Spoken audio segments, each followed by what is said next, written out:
Monsieur Bauche, bonjour. Bonjour. Merci d'avoir accepté notre invitation et de nous recevoir. Désormais retraité de la politique, vous êtes une figure, sinon la figure qui a incarné l'écologie politique depuis presque sa naissance au Luxembourg. Cheminot de profession, initialement membre du Parti socialiste, vous rejoignez en 1986 l'aile réformiste des écologistes. Député une première fois en 1789, vous le serez sans interruption entre 1994 et 2013, puis une dernière fois en 2023. Vous avez fait partie pendant 10 ans de gouvernement, vice-premier ministre, ministre de la Défense, ministre de l'Intérieur, ministre de la Mobilité et des Travaux publics, ainsi que ministre du Développement durable. Vous avez fait donc partie intégrante, vous avez été partie intégrante de l'épopée gouvernementale de Deygren, sans compter, et en ajoutant à ça votre engagement pour la ville de Luxembourg, dont vous avez été son échevin pendant pas mal d'années. C'est donc un parcours chargé, riche sur de nombreux aspects et qui a pesé sur la vie politique luxembourgeoise. Partons depuis le début de votre parcours. Vous êtes engagé avant vos 30 ans au sein des socialistes avant de rejoindre les écologistes. Qu'est-ce qui motive un engagement politique à l'époque? Alors écoutez, moi je viens d'une génération des années 70, pas 68, j'étais beaucoup influencé par 68, mais quand même j'étais trop jeune en 68. Mais il faut savoir qu'au Luxembourg, 68 a joué avec, je dirais, 5 à 10 ans de retard, comme beaucoup de phénomènes politiques qui arrivent au Luxembourg avec un peu de retard. C'est-à-dire il y a eu une génération d'étudiants qui est revenue des universités en 68, qui sont devenus professeurs, qui se sont engagés au Grand-Duché de Luxembourg dans les années 70 et qui ont beaucoup influencé une jeunesse qui était alors dans les lycées. Et c'est pour ça que je me suis engagé à partir de 1975, au début surtout dans des mouvements politiques, par exemple contre le régime de Franco, pour la révolution au Nicaragua, c'est-à-dire contre des dictatures qui étaient toujours en place, même en Europe. Il faut savoir qu'on l'oublie souvent, une dictature fasciste était encore au pouvoir en Espagne jusque presque à la fin des années 70. Et puis est venue évidemment la problématique de la politique de la paix, le risque de guerre avec la guerre froide qui s'est accélérée à nouveau au début des années 80, et évidemment aussi la question du nucléaire qui est apparue des deux côtés. D'un côté, du côté civil, avec les centrales nucléaires qui ont été propagées partout. Il y a eu aussi un grand débat à Luxembourg dans les années 70 là, autour d'une centrale qui aurait dû être construite à Remerschen. Et puis la fameuse décision de l'OTAN au début des années 80 de stationner des armes atomiques à courte et moyenne distance en Europe à nouveau pour provoquer l'Union soviétique et qui a enclenché, disons, une sorte de course à l'armement assez effrayant dans les années 80. Et tout ça, ça fait que j'ai eu mon engagement d'abord plutôt à l'extrême gauche, aux années 70, puis au Parti socialiste, et puis en 86 chez les Verts, parce que quand même j'ai eu beaucoup de sympathie dès le début de la fondation de différents partis verts, au début en Allemagne et puis au Luxembourg. J'étais un peu hésitant parce que je n'en croyais pas tant à leur chance de réussir. Mais après la création de la grande coalition entre les socialistes et les chrétiens sociaux en 84, que j'ai considéré comme une grosse erreur du Parti socialiste, parce qu'il faut savoir qu'en 84, le Parti socialiste était le grand gagnant des élections. On aurait pu faire d'autres coalitions. Là, j'ai quitté le parti et puis j'ai rejoint les Verts en 86. C'est-à-dire il y a toute une phase de politique où j'étais actif dans des organisations non gouvernementales, dans l'opposition extra-parlementaire, chez les jeunes socialistes, etc., avant de m'engager chez les Verts en 86 avec l'option claire d'en faire du Parti vert un parti solide qui sera ancré définitivement dans la politique luxembourgeoise. Quels sont selon vous les piliers de l'écologie politique? Alors, évidemment, l'écologie, mais dans un sens plus large, parce que souvent quand on discute écologie, les gens ont dans leur tête changement climatique ou protection de l'environnement. Et pour moi, l'écologie, c'est beaucoup plus. C'est en fait une nouvelle façon de vivre, de voir la société, d'organiser la société, qui fait que la société a une chance de survie à long terme. Et ceci d'un point de vue environnemental, écologique, mais aussi social, parce qu'on ne peut pas séparer la question sociale, la redistribution de la richesse, par exemple, par rapport à la question écologique. Pour moi, déjà dans les années 70, mais encore beaucoup plus aujourd'hui, ce qui m'a beaucoup agacé, c'est le fait qu'une minorité de la population mondiale possède en fait 80% de la richesse de l'humanité au niveau mondial. Et je crois que c'est aussi un des problèmes fondamentaux qu'on a aujourd'hui, qui est l'arrière-fond, disons, de tout populisme qui peut agir aussi aujourd'hui. Il y a une certaine crainte dans la population par rapport à la perte de leur possibilité de vivre une vie décente, commune, qui fait que les gens sont, en fait, sont frustrés par rapport à la politique classique, traditionnelle. Et en fait, alors ça c'est un terrain qui est très propice aux populistes, évidemment, de jouer leur jeu avec, évidemment, pour moi, des faux arguments, mais qui, en fait, qui fonctionnent bien. Alors, pour moi, l'écologie, c'est combiner la sauvegarde de notre planète, évidemment, avec la création d'une société qui est plus équitable, où gagner de l'argent doit être possible. Ce n'est pas la question maintenant de dire il faut retourner vers les années, je ne sais pas, 50 ou même encore avant, et faire avancer à nouveau une sorte de communisme et que plus personne ne peut gagner de l'argent. Ce n'est pas ça le problème. Le problème, c'est qu'aujourd'hui, 80% de la richesse est dans les mains de 6% à peu près de la population mondiale, et c'est plus normal, et c'est un des grands problèmes de notre société. Vous avez parlé du nucléaire au fondement de votre engagement politique. Est-ce qu'en 2024, on peut être écologiste et strictement opposé au nucléaire? Pour moi, la question de mon opposition au nucléaire, ce n'est pas une question d'idéologie ou de principe. C'est parce que, d'un point de vue scientifique, je suis d'avis que d'abord, le nucléaire n'est pas la solution idéale pour vraiment nous procurer l'énergie dont on a besoin. Et deuxièmement, il y a d'autres alternatives qui sont beaucoup plus intéressantes. Pourquoi se lancer dans une technologie qui, d'abord, est très très chère, et deuxièmement, dont on n'a pas les réponses par rapport, par exemple, les déchets nucléaires que produisent les centrales nucléaires, quand on a à côté d'autres formes d'énergie, le soleil, le vent, l'eau, la mer, hein, il y a plein d'alternatives. De l'énergie, il y en a partout. Quand vous regardez l'espace, c'est plein d'énergie. Il y a plein de formes d'énergie et qui sont beaucoup plus intéressantes qu'il faut utiliser, à mon avis, par rapport à notre problème qu'on a aujourd'hui de nos besoins d'énergie. Et moi, je suis même très optimiste par rapport à la question énergétique. Je crois que, pour moi, produire de l'énergie propre, vraiment presque illimitée et à bon prix, à bon marché, pour moi, en fait, c'est très simple parce que les technologies qui peuvent nous le procurer existent.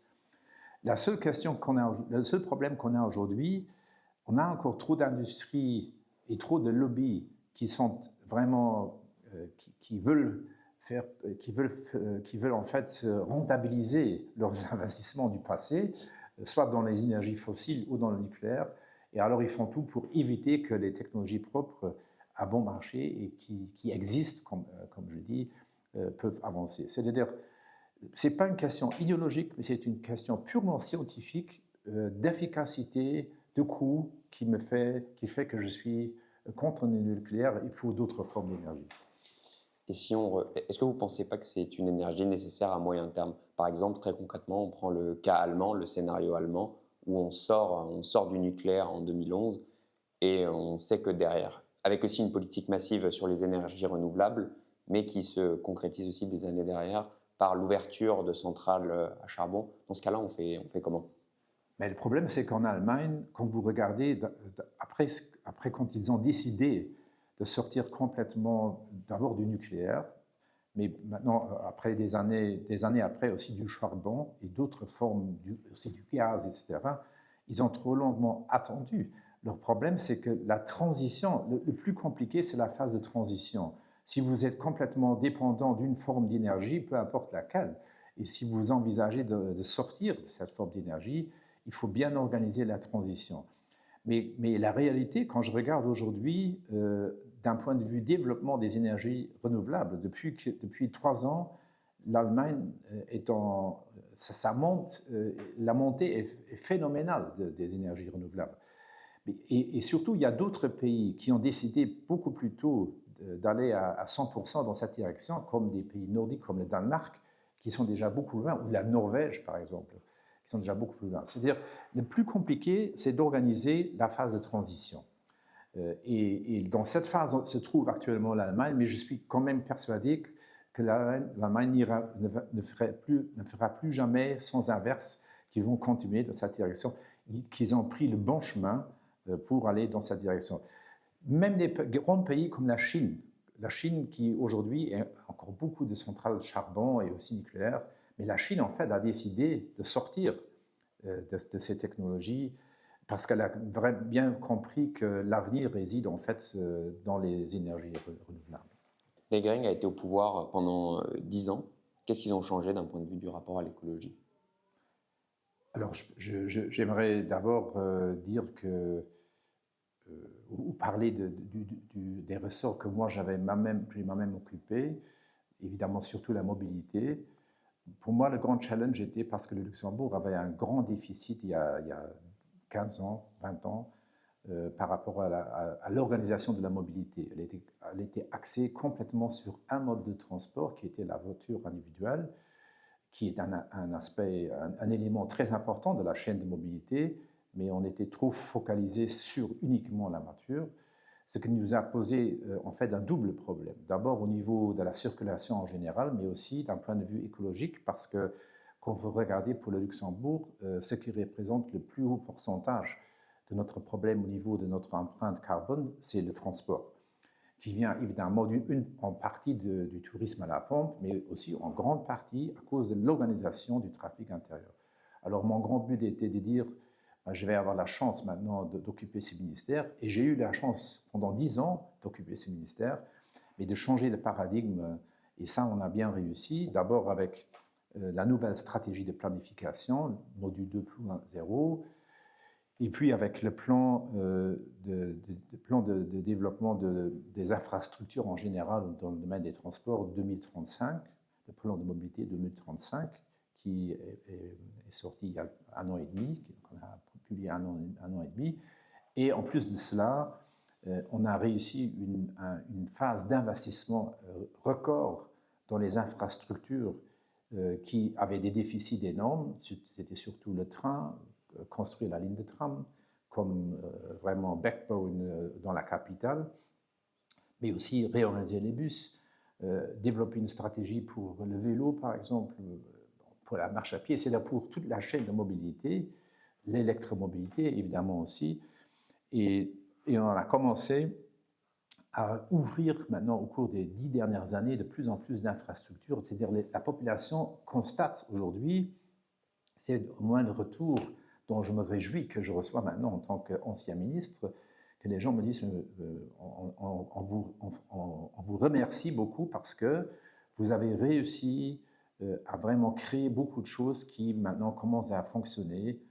Et maintenant, il faut évidemment continuer dans cette direction. Et le deuxième point, c'était surtout dans le domaine de l'énergie. Il faut savoir que déjà sous Kamil Gir, dans la première législature, on n'avait pas le ministère de l'énergie, mais Kamil Gir s'est beaucoup occupé de la question des énergies renouvelables. Il a vraiment poussé l'installation des éoliennes, il a débloqué plein de dossiers, et après c'est Claude Turmes qui a repris et qui a quand même énormément développé les énergies renouvelables au Grand-Duché, c'est-à-dire on est passé de presque rien à quand même on va maintenant dire très vite aux alentours de 30% de production propre en énergie renouvelable, ce qui est quand même important. C'est-à-dire, ces deux éléments, la mobilité d'un côté, le développement d'une autre politique énergétique, vraiment le forcing qu'on a fait dans l'énergie, c'est des points qui sont très importants, surtout quand on regarde que la question écologique. Les déconvenues électorales récentes des écologistes aux législatives, Degring a perdu 5 députés, et même aux européennes, se retrouve au même niveau que l'ADR. À quoi est-ce que c'est dû? Il y a des raisons internes et des raisons externes, comme toujours. De toute façon, quand je perds une élection, il faut savoir qu'il ne faut jamais dire « ce n'est pas ma faute, c'est parce que les gens ne me comprennent pas ». Non, il y a toujours les fautes, ils sont toujours à chercher chez soi-même. Alors, évidemment, la deuxième législature gouvernementale était beaucoup plus compliquée pour nous que la première. Pourquoi? Et d'abord parce que pendant la première législature, même nos partenaires, tout le monde nous laissait faire parce que tout le monde était d'avis que les écologistes ils vont rester 5 ans au gouvernement. De toute façon, ils ont des dossiers très brûlants qui, à la fin, ils seront les perdants. Et c'était l'inverse qui s'est... Nous, on a pu travailler tranquillement sur nos dossiers et à la fin, on a réussi. On a fait un énorme bond en avant en 2018. Mais dans la deuxième législature, on a eu d'abord des problèmes internes. Ça a commencé avec la mort de Kabil Gir en mai 2018. Ça a continué avec le choc quand Félix Braz a eu sa crise cardiaque, qu'il a dû sortir du gouvernement en plus. En plus, il y a eu des problèmes avec la crise à Differdange, notre maire populaire de Differdange. Il y a eu la ministre de l'Environnement qui a dû quitter le gouvernement à cause de cette affaire. Maintenant, je ne veux pas juger le fond de l'affaire, mais c'est uniquement pour expliquer, si on a tellement de problèmes internes, ça affaiblit, en fait, ça a vraiment affaibli notre position à l'intérieur du gouvernement. Mais en plus de ça, on a eu un changement fondamental au niveau de la société en Europe, je dirais même au niveau mondial. La question écologique qui était vraiment à l'avant-centre du débat politique et de la sensibilisation en 2018-2019, après la crise Covid, après l'entrée en guerre en Ukraine, la crise énergétique, les gens se sont perdus complètement et en fait, ils ont commencé à voir les Verts comme, presque comme ceux qui provoqueraient ces crises. Et il y a eu ce qu'on appelle le green bashing en anglais, qui existe aujourd'hui partout, en fait, les partis d'extrême droite, les partis populistes, ont utilisé les Verts comme bouc émissaire en fait, pour tous les problèmes dans la société. Bon, maintenant, il faut voir ce deuxième phénomène. Là, encore une fois, on a complètement négligé, en tant qu'écologiste, à mon avis, un point qui m'était à moi toujours très cher, de ne pas essayer de trop, disons, d'être trop pédagogique par rapport à la population, trop moraliste. C'est-à-dire se présenter avec ses revendications ou avec ses idées de façon morale par rapport à la société. Dire, style, maintenant, ne mangez plus de la viande, ne voyagez plus en avion. Au lieu de parler des alternatives qui existent par rapport à tout ça, par exemple, au lieu de dire, mais l'avion, il faut le décarboniser, on a dit, on va aller dans direction de dire à la population, vous devez avoir une mauvaise conscience quand vous utilisez l'avion.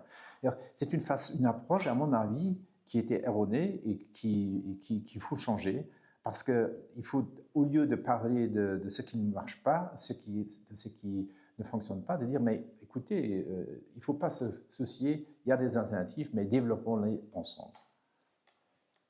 Vous avez suivi, tout comme nous, les résultats en Allemagne des élections régionales. Quelles leçons en tirez-vous?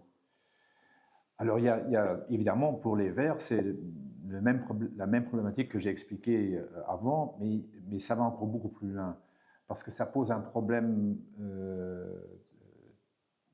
ça pose un danger pour la société, parce qu'il y a un parti qui est élu à 30% des voix qui vraiment représente des idées très arriérées, fascistes. Quand vous regardez le chef du parti AfD en Allemagne, il y a eu des reportages dans les médias au cours des dernières semaines qui étaient très effrayants, qui ont démontré que ce type a vraiment une idéologie fasciste. C'est-à-dire, en fait, c'est choquant parce qu'on aurait cru qu'en Allemagne, surtout en Allemagne, dans un pays où le désastre de l'humanité, avec 2 guerres mondiales, l'Allemagne était la cause et que surtout le fascisme au dernier siècle a fait des dégâts énormes, que ça ne pourrait plus se produire dans un pays comme celui-là. Mais aujourd'hui, on constate que non seulement en France ou dans d'autres pays en Europe, des partis qui sont très à droite, voire fascistes, peuvent avoir des pourcentages 10, 15, 20 ou même 30%. Et ça pose un autre problème. Et surtout, il faut maintenant que tous les partis démocratiques se rendent compte qu'il faut s'unir pour défendre les valeurs démocratiques et pour vraiment démontrer ce que représente ce parti. Et là, aujourd'hui, j'ai des craintes parce que quand on regarde en Allemagne, le résultat maintenant de l'attentat de Solingen, qui est vraiment c'est une catastrophe quand ça arrive pour les gens qui sont concernés, mais quand même, quand on regarde comment on discute ce qui s'est passé à Solingen, et quand on regarde les propositions qu'on fait aujourd'hui, qui à mon avis sont complètement hystériques, qui n'ont rien à voir avec le réel problème, je constate que déjà on est en train de céder à la pression des partis d'extrême droite, ce qui est dangereux. C'est-à-dire qu'il faut vraiment essayer de rassembler les forces démocratiques en général et de se rendre compte que pour la démocratie, des partis comme l'AfD ou le Front National, le Rassemblement National en France, ça représente un danger sérieux pour la démocratie. Et l'ADR dans tout ça? L'ADR est vraiment sur le chemin de faire la même chose, de se transformer en un parti, disons, populiste, entre guillemets, modéré, en un parti vraiment d'extrême droite. Quand je regarde une personnalité comme M. Weidich, je l'ai entendu au Parlement, ses discours, il n'y a pas de différence entre ce que M. Weidich dit et Bernd Höcke en Allemagne. Est-ce que le Luxembourg est à l'abri de tels scénarios, c'est-à-dire des partis que vous dites fascisants qui finissent par faire des scores au-delà de 15-20%? Écoutez, moi je crois que aujourd'hui, au Luxembourg, on a la chance d'abord d'avoir encore une situation sociale meilleure que dans les autres pays. Ce qui nous a évité qu'un parti comme l'ADR reçoit 10, 11 ou 12% ou même 20%, c'est que la situation sociale est différente d'un côté. Et d'un autre côté, il faut savoir aussi qu'au Luxembourg, on a une spécificité que presque 50% de la population n'a pas le droit de vote. Et les perdants de la société luxembourgeoise se trouvent dans ces 48%.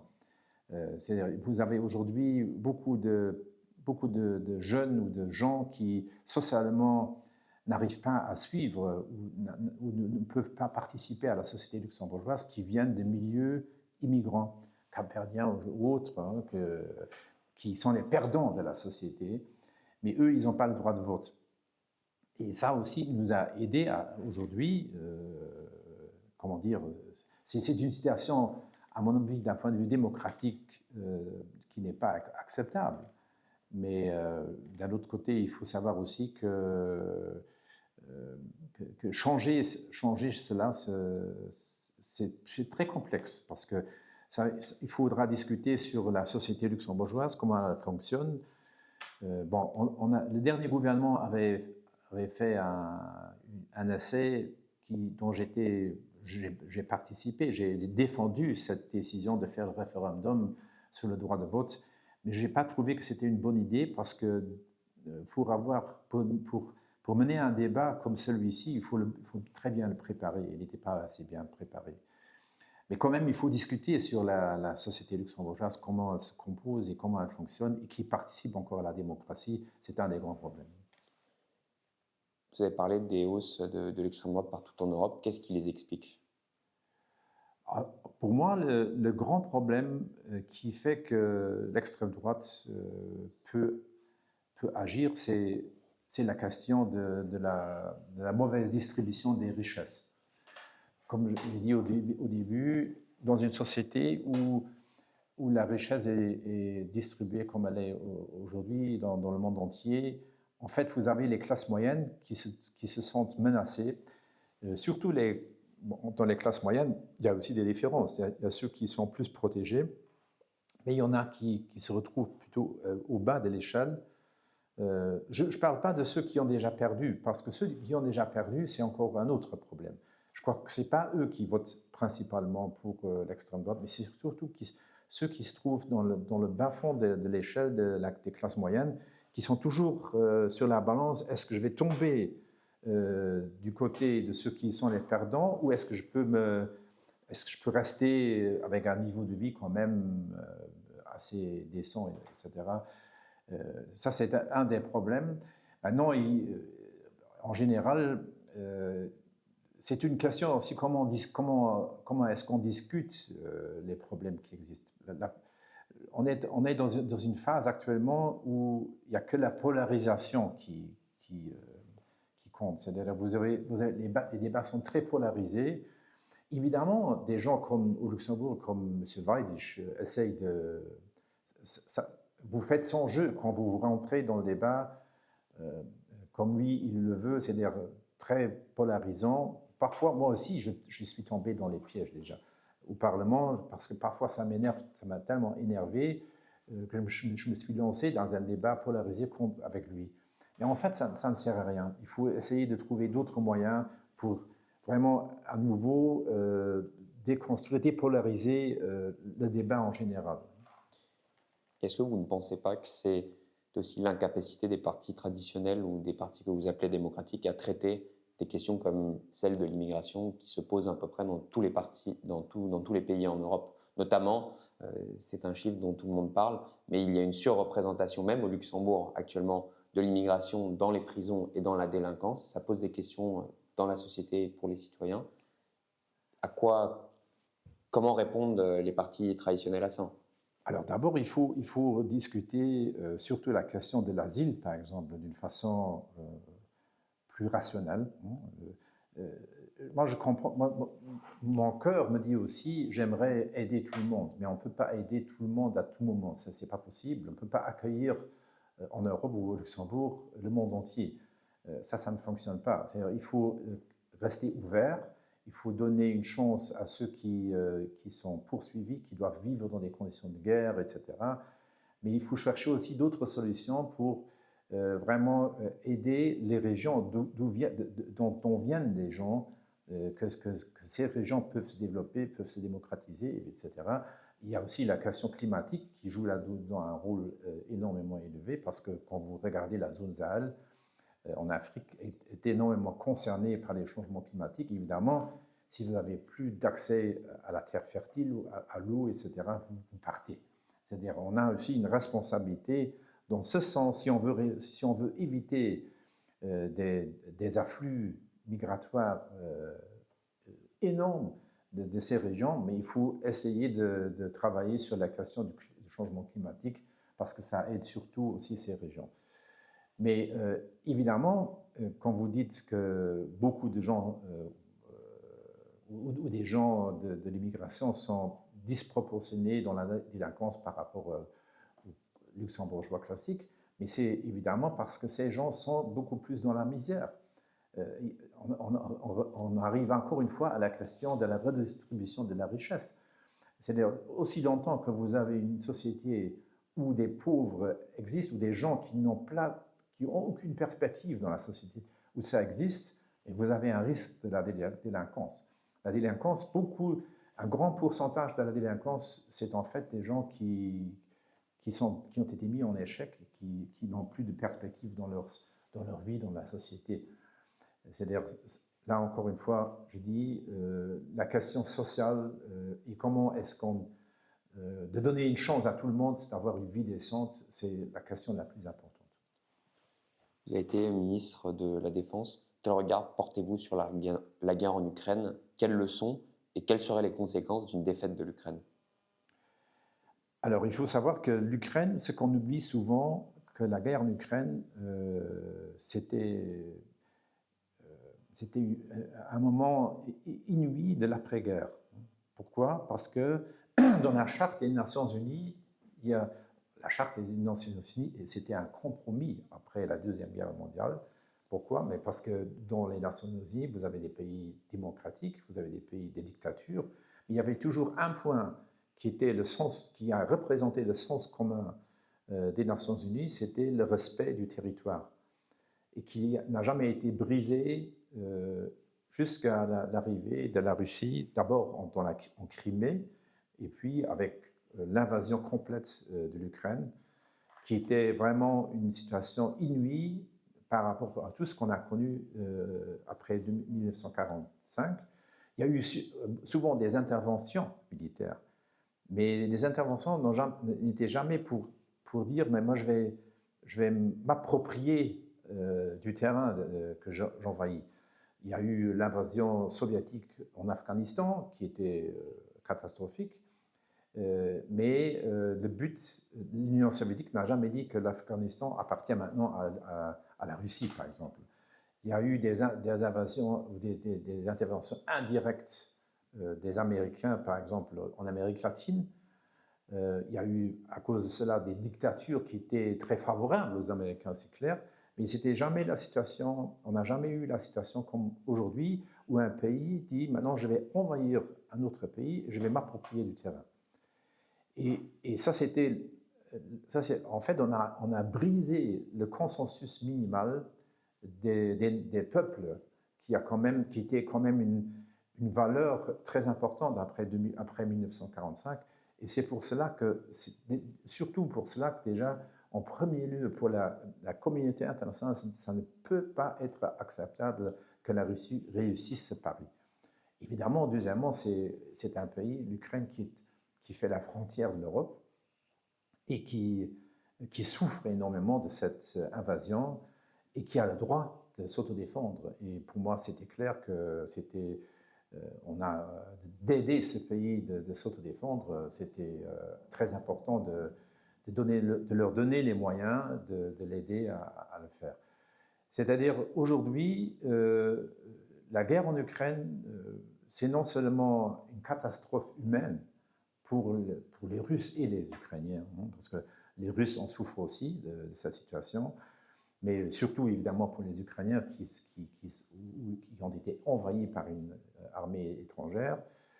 Mais il faut vraiment voir ce conflit comme symbolique aussi, parce que si ça réussit, si les Russes réussissent de s'approprier du terrain, surtout en Ukraine même, alors on peut oublier la Charte des Nations Unies, et ça va pas mettre le monde dans une situation plus sécurisée. C'est un conflit national entre deux peuples frères ou c'est un conflit européen? Non, c'est un conflit européen. C'est aussi un conflit entre deux modèles. Parce que pourquoi Poutine a envahi l'Ukraine? Là, entre-temps, tous les experts ont le même avis. C'était pas parce qu'ils ont cru qu'en Ukraine, il y aurait des richesses naturelles qui devraient s'approprier, etc. Et c'était surtout parce que l'Ukraine, c'est quand même un grand pays qui a une longue frontière avec la Russie, devient démocratique, hein, parce que l'Ukraine, c'est toujours pas une démocratie modèle dont moi je vois, ils ont encore un long chemin à faire pour vraiment pour combattre la corruption, etc. Se donner des institutions plus dignes du nom démocratique.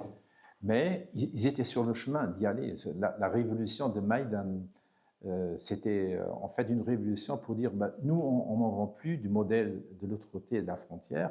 On veut vraiment plutôt aller vers l'Europe et développer un pays comme l'Europe, comme il y en a beaucoup dans l'Union européenne, et être un jour membre de l'Union européenne. Ça nous intéresse beaucoup plus. Et si la Russie, si le régime de Poutine aurait laissé laisser libre champ à cette transformation, évidemment, la population russe, surtout du côté développé de la Russie, un exemple juste à côté de la frontière, les Russes qui auraient alors voyagé en Ukraine auraient vu la différence entre la Russie et l'Ukraine, et ça aurait, d'un point de vue politique et de stabilité pour la dictature en Russie, posé des problèmes. Et c'est pour ça, en premier lieu, à mon avis, que les Russes ont envahi l'Ukraine. Que répondez-vous à ceux qui disent que l'invasion est due à des provocations américaines ou à l'expansion de l'OTAN? C'est n'importe quoi, parce qu'il y a un exemple qui est moi, je trouve très triste d'avancer cet argument, parce que quand vous regardez la première fois qu'il y a eu la proposition de donner la possibilité de l'Ukraine d'être membre de l'OTAN, c'était en 2008. C'était lors d'un sommet de l'OTAN, c'est George W. Bush qui l'a proposé. Et qui était assis à la table? C'était M. Poutine, parce qu'à ce moment-là, la Russie était observatoire à l'intérieur de l'OTAN. Il y avait une tendance plutôt d'essayer d'associer de plus en plus la Russie à l'OTAN. Et à ce moment-là, tous les autres membres de l'OTAN étaient plutôt opposés, parce que tout le monde s'est dit non, l'Ukraine n'est pas prête à être membre de l'OTAN, parce que l'OTAN, ce n'est pas uniquement une alliance militaire, mais c'est aussi une alliance qui défend des valeurs démocratiques et qui sont très proches de ce que nous, on défend, ou presque à 100% au même niveau de ce qu'on défend en Union européenne. Alors, et évidemment, il a échoué avec la proposition.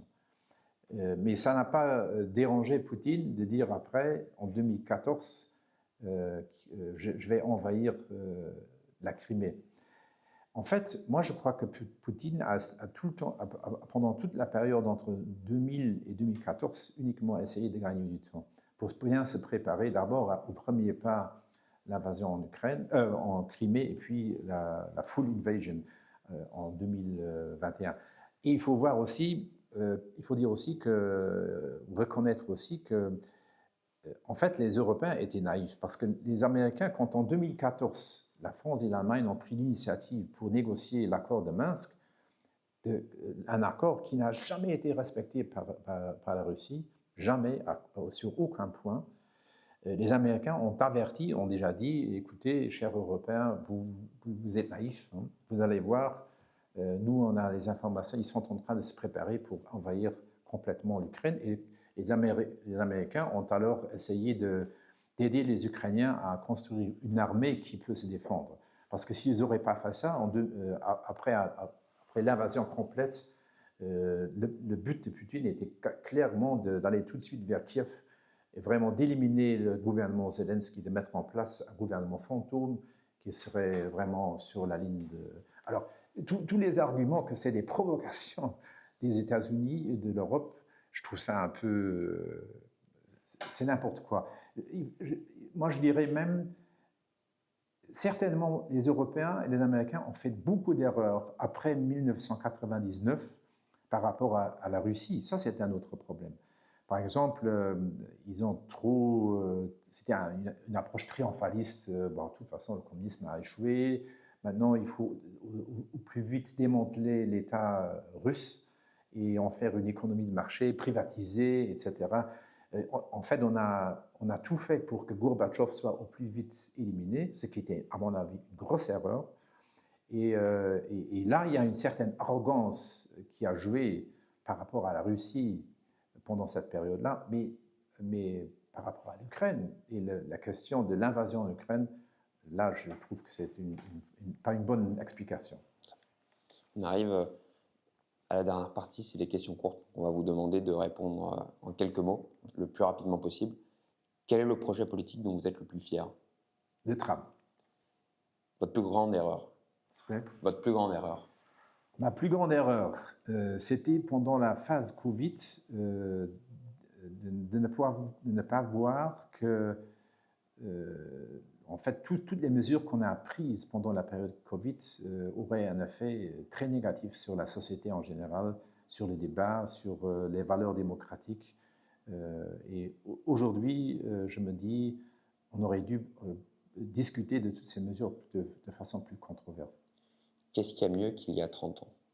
Qu'est-ce qu'il y a mieux aujourd'hui qu'il y a 30 ans? Alors, d'abord la mobilité, parce que non pas parce que j'ai occupé ce poste, mais je crois que quand même, il y a toujours beaucoup de problèmes dans la mobilité, mais on peut déjà voir le bout du tunnel si on continue de mettre en place le plan national de mobilité 2035 comme il est prévu. Je crois que c'est une bonne chose pour le Luxembourg parce que c'était un grand déficit. Et c'était aussi, ça peut, si on ne continue pas dans cette direction, ça peut poser une entrave au développement du pays. Qu'est-ce qui est en régression par rapport à il y a 30 ans? Le débat politique, en forte régression, je dirais, parce que de plus en plus on arrive à avoir au Luxembourg le même débat que dans d'autres pays en Europe ou dans le monde, axé sur des headlines et très polarisé, et on ne voit plus le contenu, et surtout, on ne décrit plus les solutions qui existent pour presque tous les problèmes qu'on a. Qu'est-ce qui fait la force du Luxembourg? Alors, la force du Luxembourg, c'était toujours l'ouverture d'esprit vers l'extérieur, c'est-à-dire être ouvert vers le monde extérieur. Mais j'ai certaines craintes aussi qu'on est en train de jouer avec le feu et d'essayer de réduire cette ouverture d'esprit, ce qui serait catastrophique parce que le Luxembourg, sa grande force, c'est vraiment sa diversité et son ouverture d'esprit. Qu'est-ce qui fait l'unité du Luxembourg? L'unité du Luxembourg fait que le Luxembourg est quand même un pays qui a toujours su utiliser sa richesse pour construire un État social, une société qui est protégée, où on essaye d'éviter la pauvreté comme on la connaît dans beaucoup. On a de la pauvreté au Luxembourg, c'est clair, mais quand même, quand on regarde les efforts qui ont été faits, on a quand même eu une redistribution de la richesse au Luxembourg qui était plus forte que dans d'autres pays. Quel est le plus grand défi? Le grand défi, c'est l'organisation du pays. C'est-à-dire avoir regardé comment le pays va se développer d'une façon démographique et aussi économique, et essayer d'anticiper en fait où seront les problèmes. Aujourd'hui, on a toujours une forte croissance économique et démographique, et ça peut nous poser beaucoup de problèmes si on n'arrive pas à mener un débat serein sur le développement futur du pays. Qu'est-ce qui menace le Luxembourg?